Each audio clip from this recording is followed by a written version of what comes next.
घंटे की आकार के बेल घंटी को भी दबा दें ताकि हमारे नए वीडियो आपको लगातार मिलते रहें।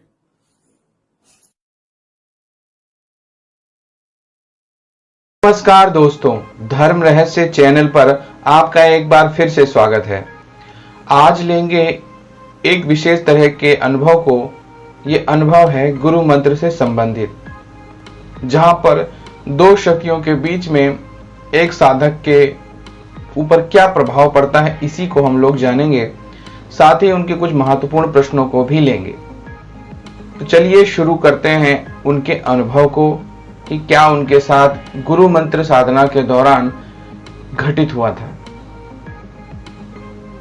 प्रणाम गुरुजी, मेरा नाम मृत्युंजय चंद है। मेरा एक छोटा सा अनुभव है, अगर आपको अच्छा लगे तो इस पर वीडियो बना दीजिएगा, नहीं तो इनबॉक्स में मेरे को रिप्लाई दे दीजिएगा। इससे पहले आपने मेरा एक छोटा सा अनुभव साधकों के प्रश्न और उत्तर श्रृंखला भाग 25 में भी प्रकाशित किया था, और उसके बाद माता साधना और शिव साधना नेपाल से उस वीडियो में भी आपने मेरे अनुभवों को प्रकाशित किया था। उन सब के लिए आपका बहुत धन्यवाद। गुरुजी, मेरा यह अनुभव कुछ दिन पहले का ही है, यानी कि इस लॉकडाउन के समय लगभग पिछले ही हफ्ते की बात है, क्योंकि आजकल मैं गुरु मंत्र का जाप कर रहा हूं और मैंने ये टारगेट भी रखा है कि गुरु मंत्र का अधिक से अधिक इस दौरान जाप किया जाए। जिस दिन मुझे अनुभव हुआ था उन दिनों में गुरु मंत्र का जाप कर रहा था, लेकिन उस बीच के दिनों में जाप छूट गया था और सुबह खाना खा करके मैं 11 बजे रेस्ट करने के लिए अपने रूम में आया। थोड़ी देर के लिए मैं ऐसे बिस्तर पर लेट गया और इसी दौरान मुझे नींद आ गई। इस नींद के बारे में मुझे पता ही नहीं चला।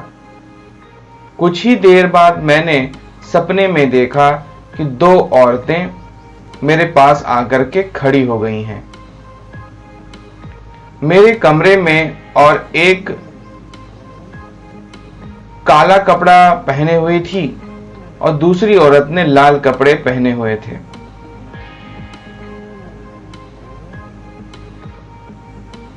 और वो एक दूसरे को देख करके बहुत ही गुस्से में नजर आ रही थी।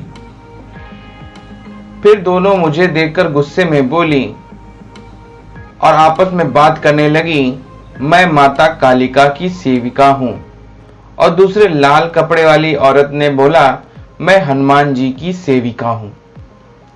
दोनों मां काली और हनुमान जी की शादी कर रही होंगी, ऐसा मुझे लगता है। मैं बिस्तर से उठने की कोशिश कर रहा था, लेकिन उठ नहीं पा रहा था, कि जैसे किसी ने स्लीप पैरालिसिस कर दिया हो। लगभग वैसे ही होता रहा।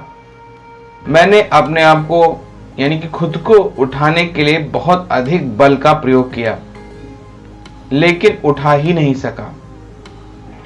मैंने मन ही मन गुरु मंत्र का जाप करना शुरू कर दिया और मैंने सपने में देखा कि कोई आकृति पद्मासन में बैठी हुई है, अभय मुद्रा धारण किए हुए है और मुझे देखकर मंद मंद मुस्कुरा रही है, जैसे कोई आशीर्वाद दे रही हो। ऐसा लगा जैसे कि मेरी प्रार्थना पर वो आई हैं। मेरी नींद खुल गई। मेरे सामने कोई भी नहीं था। वो दोनों औरतें वहां से चली गई थी। गुरुजी, मुझे उस दिन से डर लगने लगा। आजकल मैं गुरु मंत्र का रोज जाप करता हूं और कोशिश करता हूं कि नकारात्मक शक्तियां मेरे पास ना आए, और आए तो मैं उनकी ऊर्जा को झेल सकूं। उस दिन तो मुझे गुरु मंत्र ने बचा लिया था, और गुरु मंत्र से बड़ा और कोई मंत्र हो ही नहीं सकता। मुझे अब इस बात का एहसास होने लग गया है। गुरुजी, ये सब क्या था और वो दो औरतें कौन सी थी? मुझे जब मैंने गुरु मंत्र का जाप मन ही मन किया तो आशीर्वाद की मुद्रा में देने वाली आकृति जो थी वो कौन थी जिन्होंने मुझे उन दोनों औरतों के प्रकोप से बचाया था? कृपया मुझे बताने का कष्ट करें। गुरुजी, मैंने सुना था कि गुरु मंत्र सिद्धि होने के बाद गुरु के पास जो सिद्धियां होती हैं वह अपने आप आपके पास आने लगती हैं। मैंने यह भी सुना है कि शक्ति की साधना करने से पूर्व जन्म की शक्तियां भी प्राप्त होने लग जाती हैं। हम जो भी साधना करते हैं उसमें सिद्धि मिलने लगती है। अगर ना करें तो प्रत्यक्षीकरण हो पाना मुश्किल होता है। महाशक्ति के अलावा क्या हम सीधे गुरु मंत्र सिद्ध करके भी लाभ प्राप्त कर सकते हैं? कृपया इस बारे में भी बताइए। चलिए इनके अनुभवों को अब बताते हैं, इनका अर्थ। तो देखिए, योगनिक शक्तियां जो होती हैं वह अपनी सामर्थ्य के हिसाब से आपके पास आती जाती रहती हैं। विशेष क्षेत्रों में विशेष योगिनियों का निवास होता है। यह योगिनियां साधक की पूजा, साधना, उपासना से प्रसन्न होकर उसके पास आ जाया करती हैं और उसकी ऊर्जा को स्वयं धारण करना चाहती हैं, उसको सिद्धियां दे करके। तो कभी कभी ऐसा होता है कि आपकी साधना और पूजा को देख करके वो तुरंत ही आ गई। ज्यादातर जब साधक की पूजा या उपासना या उसकी जो ऊर्जा होती है उसको खींचने और उसे स्वयं प्राप्त करने की इच्छा होती है, तभी ऐसी शक्तियां वहां पर उत्पन्न हो जाती हैं। यहां पर दो योगिनियां आई थी और उन्होंने आपकी ऊर्जा को प्राप्त करने का अच्छा अवसर पाया था। ऐसा इसलिए हुआ क्योंकि आपने खुद बताया कि आपने जाप जो है कुछ छूट गए थे। जब जाप कुछ दिनों के लिए छूट जाते हैं तो उस दौरान आपका जो कनेक्शन है आपके इष्ट देवता से टूट जाता है और इसी दौरान दूसरी शक्तियां आपके जाप का फल प्राप्त करने आ जाया करती हैं। इसीलिए ऐसा होता है। यह सबके साथ घटित होता है। अगर आप जाप छोड़ देंगे कुछ दिन तो दूसरी शक्तियां आकर के आपकी ऊर्जा को छीनने की और आपकी तप ऊर्जा को प्राप्त करने की कोशिश करने लगती हैं। यहां पर दो तरह की योगिनियां आई, जो एक काली शक्ति थी, यानी कि कालिका माता के अधीन जो विभिन्न प्रकार की शक्तियां होती हैं, वहीं हनुमान जी की जो आप कह रहे हैं, हनुमान जी का अर्थ यहां पे ऐसा नहीं है कि हनुमान जी की सिद्धि रही होगी, क्योंकि लाल रंग का भी जो प्रतीक है वो भी माता या देवी शक्तियों का ही प्रतीक होता है और काला रंग भी देवी शक्तियां ही कहलाती हैं। लेकिन दोनों का ही आपस में विवाद इसी बात को होने लगा कि इस व्यक्ति की ऊर्जा को मैं अपने पास रखूंगी। इसी वजह से आपको दोनों ने पैरालाइज कर दिया था और आप केवल उनकी बातें सुन पा रहे थे, बाकी कुछ भी नहीं कर पा रहे थे। किंतु जैसे ही आपने गुरु मंत्र का उच्चारण किया, मन ही मन उसका जाप किया, माता की मूल शक्ति आ गई और उसकी वजह से दोनों योगिनियों को वहां से हटना पड़ा। यह केवल तभी होता है जब आप अपने गुरु मंत्र पर पूर्ण विश्वास रखें, क्योंकि वो माता आदिशक्ति का मंत्र है और निश्चित रूप से सदैव लाभ करने वाला है। कभी भी अपने गुरु मंत्र को नहीं छोड़ना चाहिए। इसीलिए मैं कहता हूं, सदैव पूरी जिंदगी भर आपको गुरु मंत्र का जाप करना है।